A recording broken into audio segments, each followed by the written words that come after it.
सर्वांना यशोगाथा दिसल्यानंतर शेती खूप भारी आहे, शेती खूप पिकते, शेतीतून खूप काही मिळू शकतं असं सर्वांना वाटतं.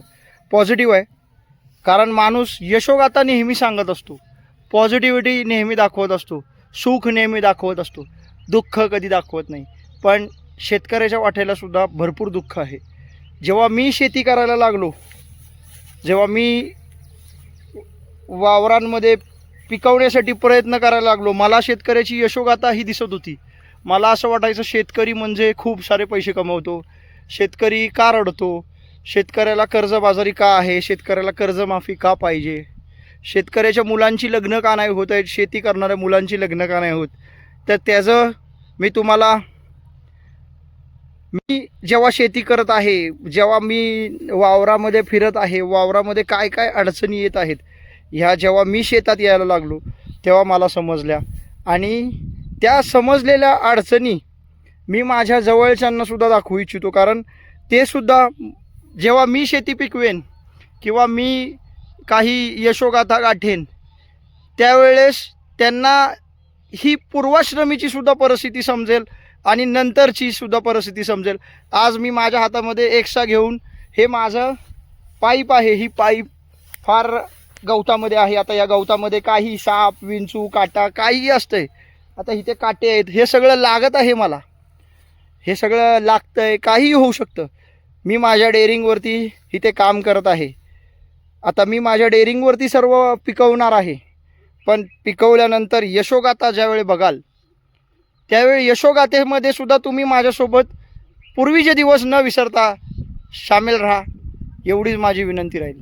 आपल्या शेतीची पूर्वीची परिस्थिती म्हणजे आत्ताची ॲट प्रेझेंट परिस्थिती, पिकवायच्या आधी बांधांना बऱ्याचशा घाणेरी, बरीचशी वावरामध्ये अडचणी, ह्या बऱ्याचशा गोष्टी आहेत. ह्या गोष्टी क्लिअर करून मग शेतकऱ्याला शेती पिकवायची असते.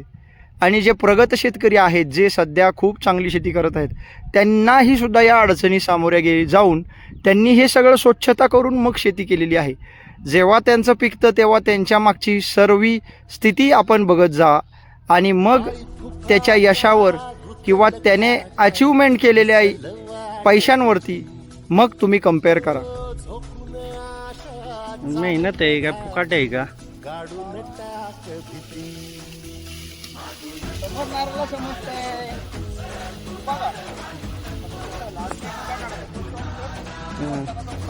माझी साधारणतः 40 फूट रुंदीची पाईप आहे.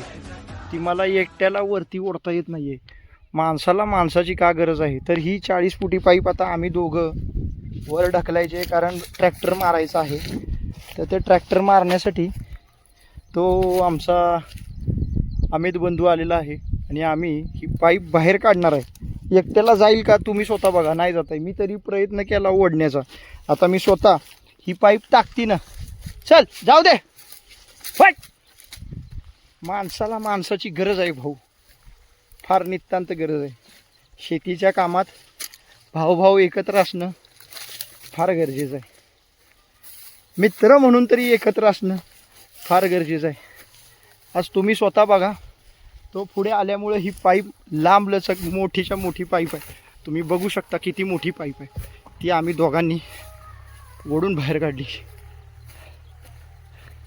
आता बाहेर आल्यानंतर ही पाईप तुटणार नाही. बरं, ही पाईप तुटली तर होणारं नुकसान हे मोठं राहील. बस रे, ठेव. आणि नुकसान पूर्ण करायला पुन्हा पैसे लागतील.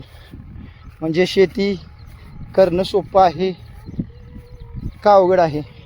मिळलेलं उत्पन्न हे पदरात पडणं गरजेचं आहे, कारण शेती करताना हा पैसा रोडवर लावलेला आहे.